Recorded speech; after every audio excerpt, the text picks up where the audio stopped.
Olá pessoal, sejam todos bem-vindos ao nosso canal Matemática e Cidadania. O tema de hoje será juros simples.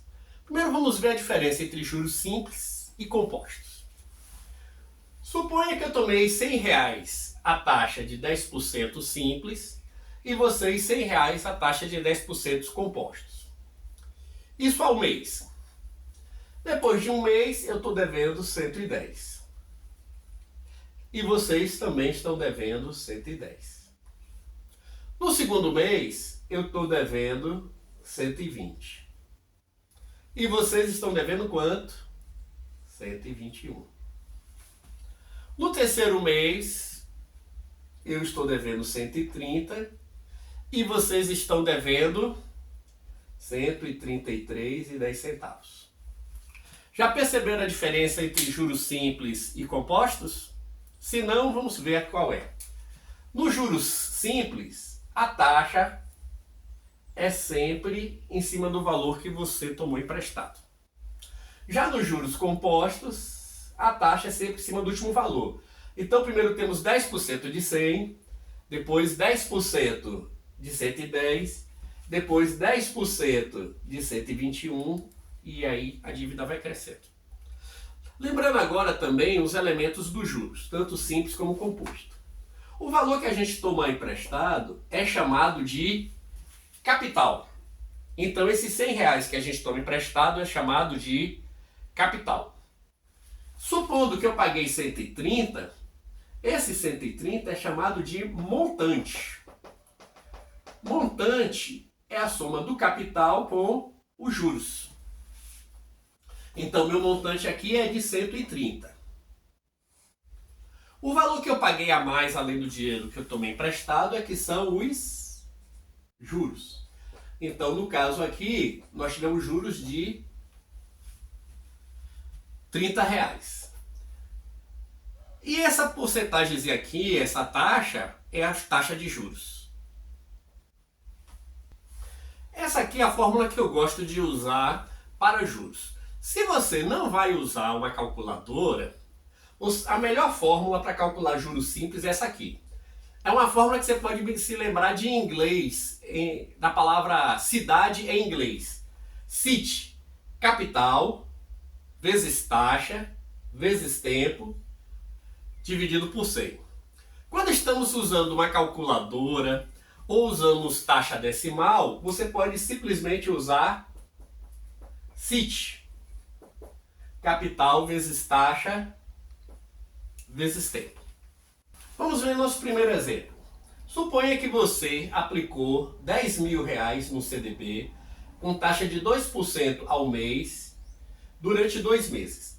Lembrando que a taxa tanto pode ser ao mês, ao ano, ao dia. A mais popular é ao mês. Tem também ao trimestre e outras mais exóticas. Ok? Então, qual seria o valor dos juros e do montante? Vamos primeiro calcular os juros. Usando nossa fórmula, né? Nós temos 10.000 vezes 2 vezes 2, dividido por 100. É aqui que esse 100 quebra o maior galho. 10, 20, 40. Então, você vai ganhar de juros quanto? R$40. E qual vai ser o montante? Montante é o valor total, o dinheiro que você aplicou acrescido de juros, que vai ser quanto? Os R$40 mais os 10.000. Então você vai resgatar R$10.040. Vamos ver aqui outro exemplo. Suponha que você tenha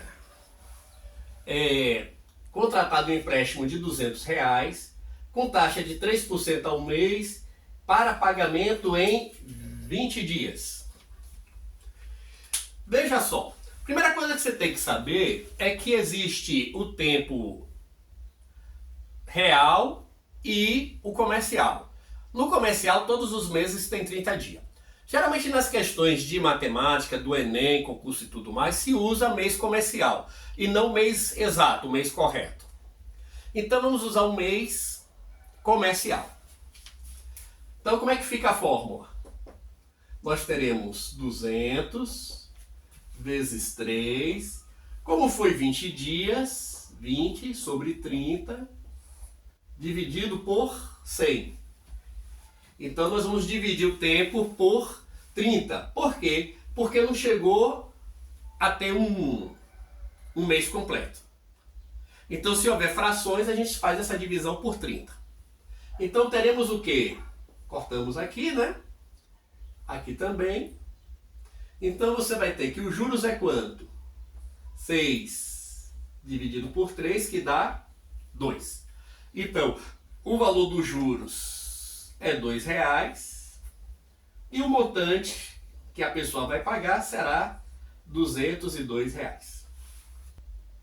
Agora vamos ver uma questão clássica da matemática. Na matemática a gente gosta muito de fazer a fórmula de trás para frente, ao contrário. E esse tipo de questão é muito comum em concursos e até em Enem, em vestibulares. Nós temos aqui que alguém pagou R$300 de juros por um empréstimo de R$5.000 depois de 2 anos. Aí se pergunta, qual foi a taxa de juros? Então, usando a fórmula, nós temos o quê? Juros é capital, vezes taxa, vezes tempos, sobre 100. Onde teremos, qual é o valor dos juros?